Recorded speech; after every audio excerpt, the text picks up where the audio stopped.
The Monaco Grand Prix is a prestigious race that takes place on the Circuit de Monaco. This historic race dates all the way back to 1929, and since then has become one of the oldest and most glamorous events in motorsports and a staple on the F1 calendar. The track's layout remains largely unchanged over the years, maintaining its historic charm and providing a challenging test for the drivers as overtaking comes at a premium. The track passes iconic landmarks such as the Monte Carlo Casino, the yacht-filled harbor, and the Hotel de Paris. The close proximity of the barriers creates an electrifying atmosphere for spectators, which attracts celebrities and many of the world's elite who flock to Monaco to witness the thrilling race and enjoy the luxurious ambiance.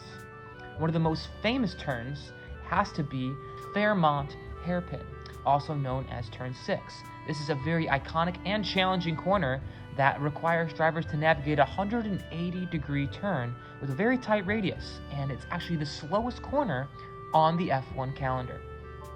In recent memory, Red Bull and Mercedes have shared their dominance over this track, with names like Sebastian Vettel, Mark Webber, Nico Rosberg, Lewis Hamilton, Daniel Ricciardo, Max Verstappen, and Sergio Perez winning the race.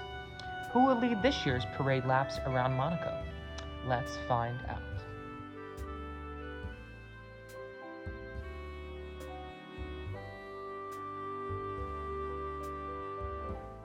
All right, hope you guys are doing well. We're here to talk about the Monaco Grand Prix, specifically touch on the qualifying. And so when it comes to the Monaco Grand Prix and this circuit in and of itself, it is very tight. And it is a very old circuit. It's a classic circuit. It's beautiful. It's a really cool event. A lot of things going on with this particular event. However, the cars have only gotten bigger. The track has not changed very much at all. And so it's made the overtaking opportunities slim to none. And that's been a complaint among many fans, and we don't need to get into that necessarily, but with poor overtaking opportunities, qualifying means that much more. And so I feel like there was a very large emphasis on qualifying. It was really exciting, honestly, watching qualifying, watching these guys rip around the track, and they really were driving like they had nothing to lose because they knew if they got pole, if they ripped a good time, that's pretty much where they would end up on race day. And so something else to mention is that when we're talking about Monaco, it doesn't have too many long straights. It's more of a slower, winding turns kind of track. And when it comes to Red Bull, they have more straight line speed. And so this is a track not only with it being qualifying, but also just the makeup of Red Bull's car. It gave a really good opportunity for other teams to maybe get into the win column this year.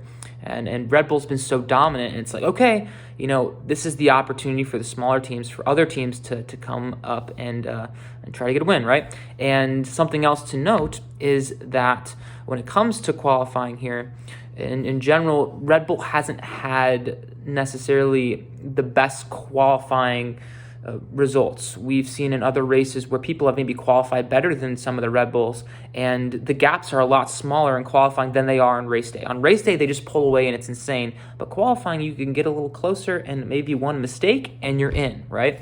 And so this is a good opportunity for teams. And so right off the bat in Q1, bam, Sergio Perez hits the wall. Oh my goodness. Red Bull has one car out. Okay, they lift him up with the crane, and this was some controversy. I thought this was hilarious, by the way. They're lifting the car up with the crane. What is going on, dude? But you could see the whole underbelly of the car, and the controversy I saw on Twitter was that based on the bottom of the car, you can really see a lot of the aerodynamics and some of the engineering behind the car, and so when you're lifting up in the air, one of the strongest cars in the field and letting the whole world see its butt, essentially, right, and all of its guts, that's going to tell some other teams maybe some things they could change down the line to get some more speed. So this was like this is kind of interesting how they do this, right? In F1, they protect the better teams. They protect these bigger teams so much. They protect the leaders so much.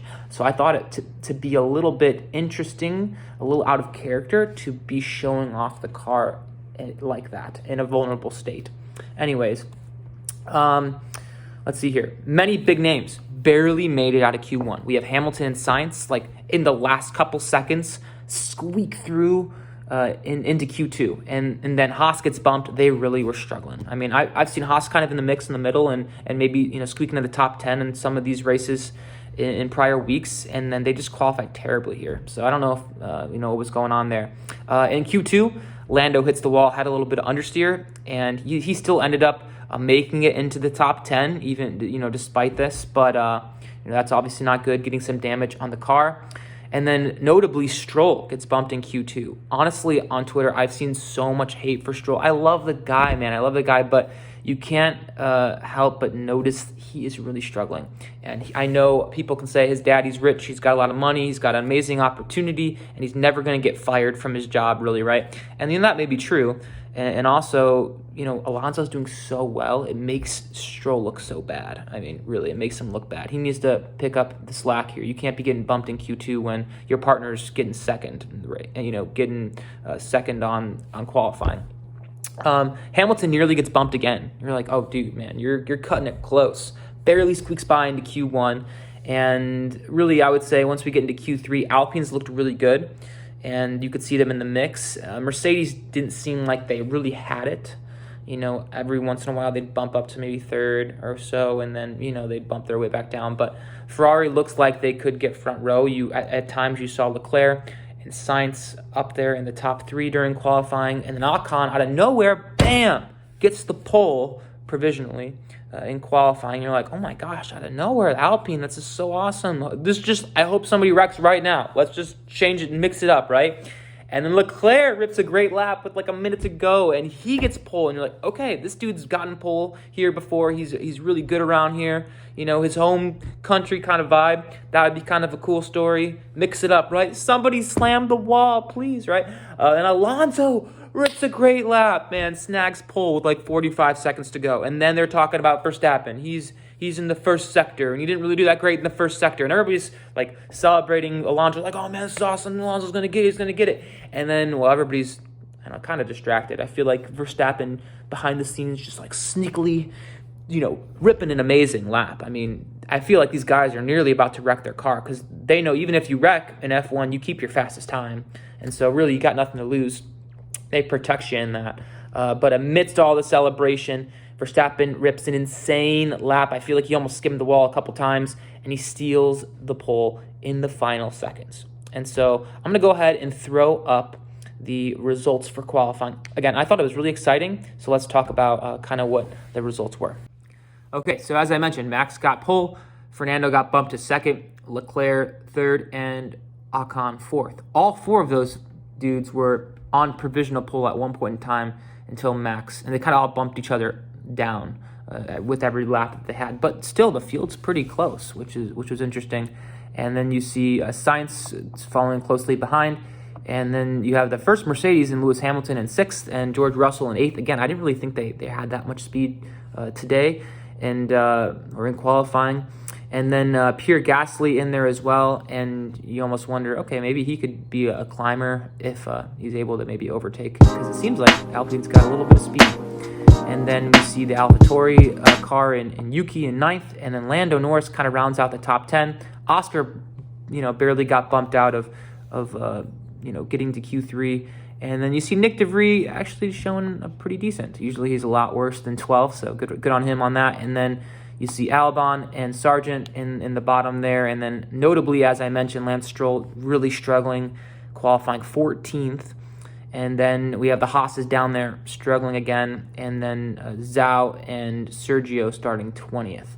And so I feel like it's a unique opportunity here. We have a car that's so insanely good that is starting kind of towards the back end of the pack in Sergio Perez. And it's cool, maybe on race day, we can see him be a little bit of a climber. Maybe he can make some crazy overtakes with how dominant his car is. Even though the track's small, maybe he's able to inch his way forward, and that may be something to be on the lookout for.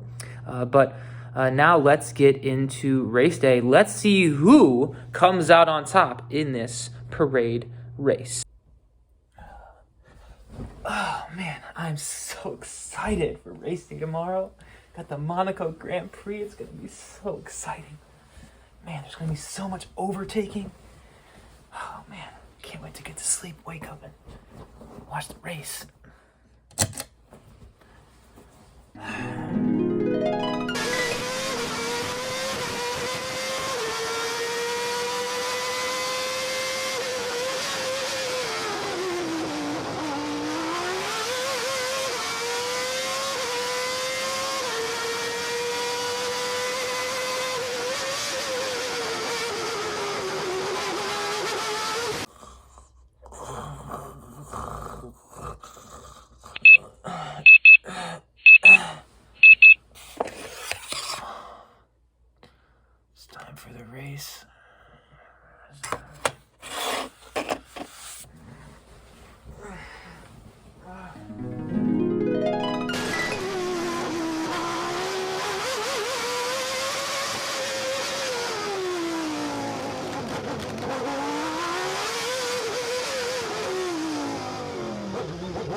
time is it? Oh, let's check here. 10 a.m. Man, the race is probably over by now. Let's check the results. So Verstappen first, Fernando second. Is this just a qualifying? Same result. Oh, Colin got third. Nice, man. That's awesome on him.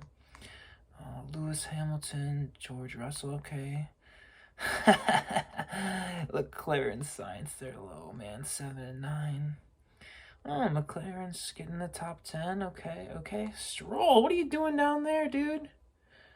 Oh, man. Well, didn't really change too much from qualifying. I'll get back to sleep here. I didn't really miss too much. Ugh.